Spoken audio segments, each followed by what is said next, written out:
예, 여러분 안녕하세요. 오늘 우리 유교 경영 사람을 대할 때의 유의점. 오늘은 이 사서오경에 나오는 명은 44개를 가지고 우리가 살펴보는데 이 44번째에 해당되는 이 명언입니다.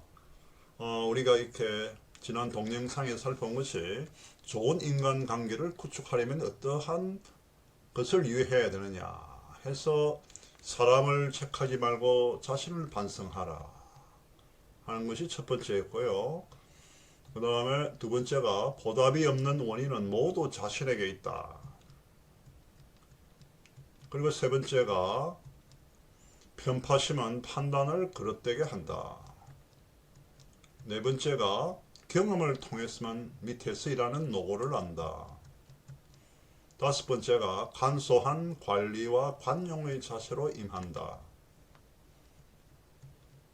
그리고 여섯 번째가 충서야말로 인간관계의 기본이다.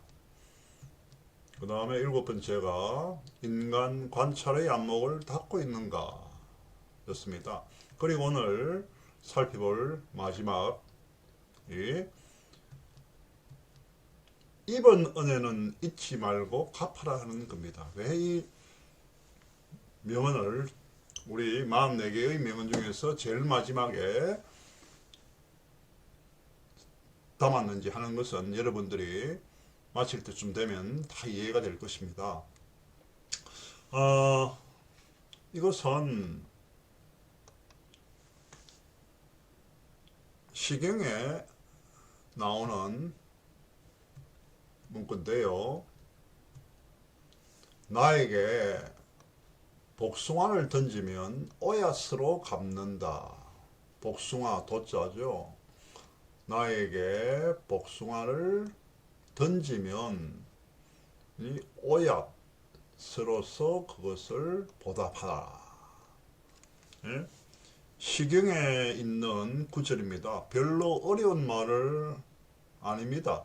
남에게서 복숭아를 선물로 받으면은 이쪽은 받은 사람은 오얏으로 보답을 하라 하는 그러한 내용인데 말할 필요도 없지만은 사람은 혼자서 살 수 없습니다.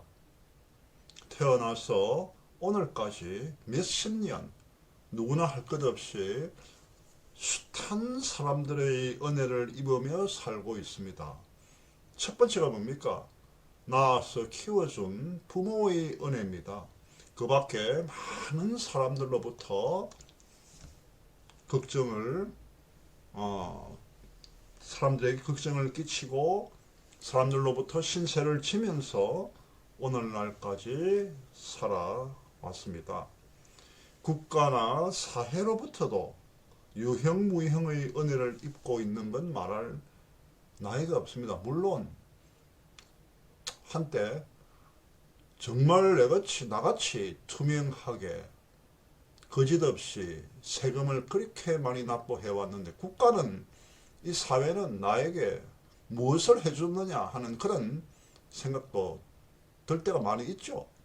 그렇게 많은 세금을 탈세도 없이 거의 절세도 못하고 다 냈지만 그런 세금을 갖다 이 국가는 어디에 사용했느냐 하는 그런 생각도 듭니다만은 그래도 국가나 사회로부터 유형무형의 은혜를 우리가 잊고 살아온 건 말할 필요가 없습니다. 그 은혜에 대해서 어떻게 대응하면 좋은가에 대해서 이 고전은 여러 각도에서 이 문제를 짚어보고 있지만은 한마디로 말하면은 뭐냐, 남에게서 입은 은혜는 잊지 마라. 남에게 베푼 은혜는 잊어버려라 하는 것입니다. 제가 종종 자주 이야기합니다.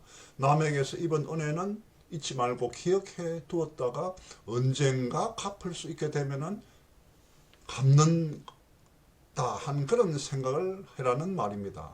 앞에서 우리가 인용했던 이 시경의 구절, 복숭아를 받으면 오얏으로 갚는다는 것도 바로 이 점을 언급한 것입니다. 그런데 반대로 자신이 베푼 은혜는, 남에게 베푼 은혜는 곧바로 잊어버리라는 말입니다. 근데 자칫하면은 이게 반대가 됩니다. 남에게서 입은 은혜는 깨끗이 잊어버리고, 남에게 베푼 은혜는, 사소한 은혜는 언제까지나 들먹이는 그러한 생각과 행동을 하는 사람들이 많습니다. 실제로 뭐 그런 사람들은 이 인간관계가 원만하게 되지 않는 건 말할 필요가 없습니다. 돌이켜 생각해 보면은 젊을 적에는 남에게서 입은 은혜가 자기가 베푼 은혜보다도 압도적으로 많습니다. 그죠? 젊은 시절은 이 뭐랄까 이렇게 받기만 하면 되는 그런 시절로 사람들은 그렇게 또 생각도 해줍니다. 그럼 결코 부끄러운 일도 아닙니다. 그리고 꺼림직한 일도 아닙니다. 그러한 은혜를 입으면서 인간은 성장하고 재구실을 할 수 있는 어젓한 일꾼이 되어가는 게 아니겠습니까? 은혜를 누군가가 베풀어 주면은 또 사양할 필요는 없습니다. 그런데 문제는 단 입은 은혜는 잊지 말고 기억해 두고 갚을 수 있게 되면은 갚으면 좋다는 겁니다. 갚을 수 있는 그런 단계가 됐는데도 완전히 그때부터는 나 몰라라. 니 언제 알았노? 나 니 뭐 돈 받은 거 없다 하는 그런 안면 몰수의 사람들이 얼마나 많습니까? 갚을 수 있게 되면 갚는 게 좋다는 것. 성급하게 갚을 필요는 없습니다. 여유도 없는데 무리하게 갚는다고 한들 이 보답을 받는 상대도 그렇게 기뻐하지 않을 것입니다. 잊지 않고 기억하고 있다면 그것으로 좋을 것입니다.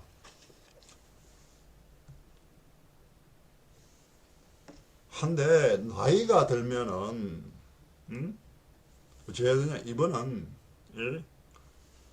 내가 이제 과거에 은혜를 많이 입었으니까 내가 이 보완하는 그런 쪽으로 이렇게 행동을 해야 된다는 겁니다. 상식적으로 말하면은 50세쯤이 경계선이 될는지 55세쯤이 경계선이 될는지 여하튼 50대가 돼도 여전히 남의 은혜를 받고만 있다면 그다지 칭찬받을 만한 인생이라고 할 수 없습니다. 또 실제로 많은 사람들이 50을 넘는 시기부터 은혜를 갚는 쪽으로 돌아가고 있는 것이 아니겠습니까? 그것을 어느 정도 의식적으로 나이가 들면 의식을 마음에 새겨야 된다는 겁니다. 나도 지난 10년 동안 꽤 의식적으로 그걸 명심해 왔습니다. 나이가 이제 이쯤 되니까 옛날 신세진 사람들은 거의 다 돌아가시고 보원을 하려야 할 수가 없게 되었습니다.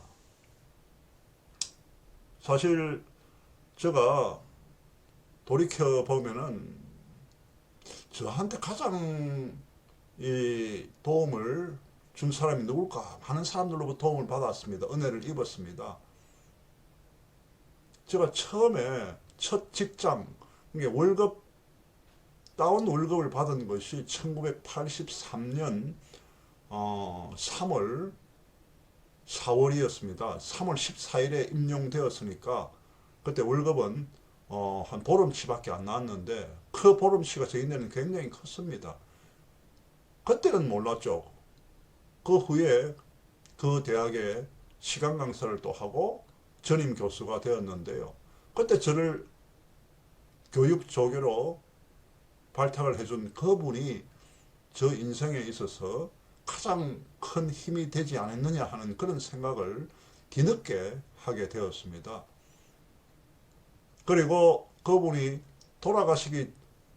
퇴직하기 전에는 그 학교에 반드시 있어야 되겠다 하는 그런 생각을 하고 그분이 퇴직하고 난 이후에 2002년에 제가 부산 수산대 부경대학교에서 성균관대학교로 옮겼습니다. 나름대로는 그 은혜에 대해서 의리를 지키려고 했습니다. 퇴직을 하고 난 뒤에 제가 옮겼다는 것.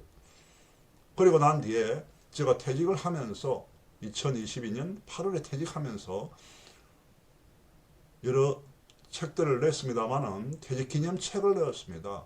그 책을 여러분들에게 전달을 했는데 그분에게 꼭 보여드리고 싶었습니다만은 이미 타계하셨기에 제가 그분의 장남을 어떻게 주소지를 알아가지고 책 서문에 있는 앞면에다가 본의 글을 하나 남기고 그분의 장남에게 책을 보낸 적이 있습니다. 여하튼 뭐 사적인 이야기였고요. 그런데 우리가 나이가 들어가지고 이제 보온을 하려고 한다 하는 그런 마음인데, 근데 어디에다 은혜를 되돌려야 좋을까 하는 겁니다. 이 사회나 후배들에게 되돌려 주는 게 좋다고 생각합니다. 여기서 시경이 말하고 있는 복숭아를 받으면 오야스로 갚으라 하는 것은 그러한 뜻도 내포하고 있다고 생각합니다. 이것이 인생의 사이클이고 기본적인 인생의 길이 아닌가 싶습니다. 될 수 있으면은 이 인생의 대차대조표 결산을 최종적으로는 플러스 마이너스 해가지고 제로 같아야 돼요. 최소한. 아니면은 약간의 플러스로 해가지고 저 세상으로 갈 수 있다면은 그것이야말로 그럭저럭 잘 보낸 인생이라고 평할 수 있지 않겠습니까? 이 문제는 기업의 경영에도 해당된다고 봅니다. 기업도 역시 수많은 사람의 뒷받침을 받아왔고 지금도 받고 있습니다. 그 은혜에 어떻게 보답하는가 하는 것은 경영자는 머리의 한 구석에 그걸 넣어두기를 바랍니다. 우리나라 말이죠. 2017년입니까? 2월입니까? 그때 한진해운이 파산되었습니다. 그때 우리나라의 메가 캐리어로서는 제일 큰 거대한 컨테이너 선사는 한진해운이었고 그 다음에 많은 격차가 있는 HMM, 과거의 현대상선이었습니다. 근데 이상하게 현대상선이 살아남고 한진해운이 파산되었습니다. 뭐 파산된 이유는 제가 이 칼럼에도 많이 썼습니다만은, 그리고 난 뒤에 우리 새 정부에서 박근혜 정부에서 문재인 정부를 넘어오면서 이걸 살리기 위해 가지고 국민이 세금을 모아가지고 만든 공사, 한국해양진흥공사가 만들어졌고 그것에서 엄청난 이 재정 지원을 받은 것이 HMM입니다. 그러다가 오늘이 2022년 10월 18일인데 예? 최근 그 요무렵으로 해가지고 운임이 엄청나게 뛰어가지고 얼마나 많은 수입을 올렸습니까? HMM이. 그러면 그러한 회사에서 어떻게 기사 회생을 해가지고 살아남아가지고 그것도 둘 회사 중에서 못한 회사가 살아남아가지고 정부의 힘으로 해가지고 국민의 세금으로 만든 걸 해가지고 이렇게 정상에 올랐으면은 그 경영자는 어떻게 이 사회에 공헌을 해야 될 것인가 하는 것도 생각을 해야 된다는 것이 제 생각입니다. 제 지인 중에 70세 넘는 경영자 분들도 있습니다. 20대 회사를 세우기는 했지만 창업 당시는 예상한 대로 위기에 시달리면습니다. 본인의 고생은 말할 것도 없고 그럴 때마다 주변 사람들의 호의에 힘입어 가지고 오늘을 이렇게 왔다고 합니다. 지금 그분은 몇 년 전 아들에게 사장직을 물려주고 자신은 회장직으로 물러앉아가지고 모름지기 지역과 후배들을 돌보아주고 업계를 보살피면서 뛰어다니고 있습니다. 그런 식으로 그 사람 나름으로 예전에 받은 은혜를 되돌리고 있다고 생각합니다. 그분을 만날 때마다 나는 어떤 생각이 드느냐, 이분은 정말 노년을 참 잘 보내시는구나 하고 스스로 느끼지 않을 수가 없습니다. 내 지인뿐만이 아니라 주위에도 아직도 이 같은 경영자가 견제합니다. 그러므로 정치가 아마 우리가 뭐 생각도 하기 싫지 않습니까? 2022년 10월을 한번 생각해 보세요. 덜커덩거리고 있는데 어떻게든 이 사회가 지속되고 있는 것은 그러한 경영자가 건재하기 때문입니다. 여러분, 지금까지 먹고 사는데 어려움이 없을 정도로 여력이 이제 있으면은 비록 노후라 할지라도 이러한 형태로라도 사회에 대한 최후의 봉사를 하면서 살면 어떻겠습니까? 지금까지 우리가 이 사서오경에 나오는 44개의 명언들을 가지고 쭉 살펴봤습니다. 인간으로서 갖춰야 하는 기본 덕목과 관련된 내용이었습니다. 우리가 이 살펴봤던 이 44개의 이 명언들은 중국의 고유 석학들이 2500년 전에 한 말이지만 그 시사하는 의미는 시공을 넘는 진리였습니다. 인류의 보편적인 가치관이라고 하겠습니다.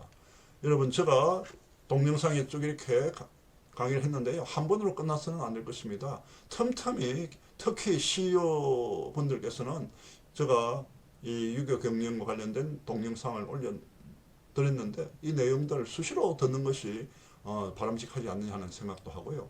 우리가 44개 중에서 우리가 살펴본 것이 앞에서는 지금 이 유교가 질문하는 것이 뭐냐, 유교의 뭐 단점도 있지만은 경영과 관련해 가지고 우리가 참조할 만한 것만 4개만 끄집어내 가지고 살펴봤습니다.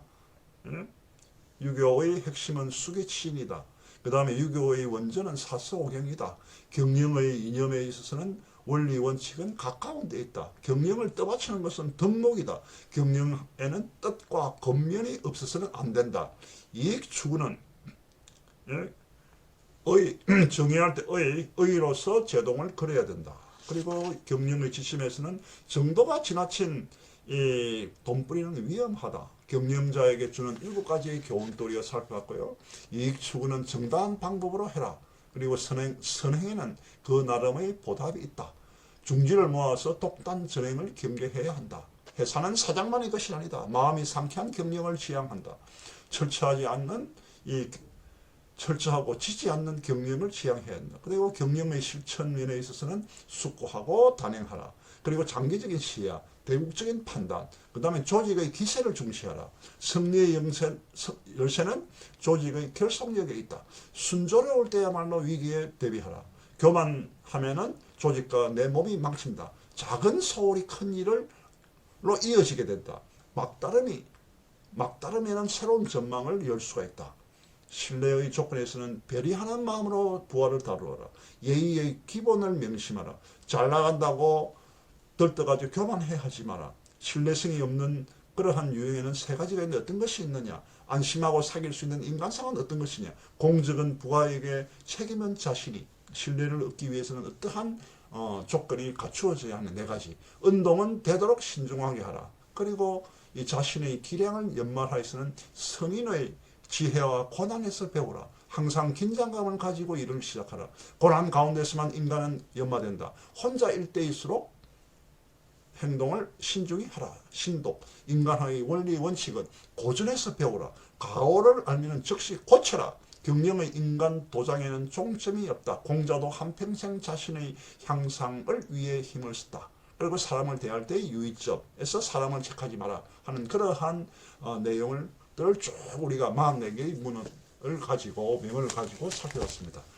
여러분 이것으로 이 44개의 유교 고전에 나오는 명언들을 살펴봤는데 CEO 여러분들에게 뿐만 아니라 직장에 근무하고 있는 비즈니스맨 그리고 일반인 여러분들에게도 많은 도움이 되었기를 바라면서 오늘도 행복한 하루가 되기를 바랍니다.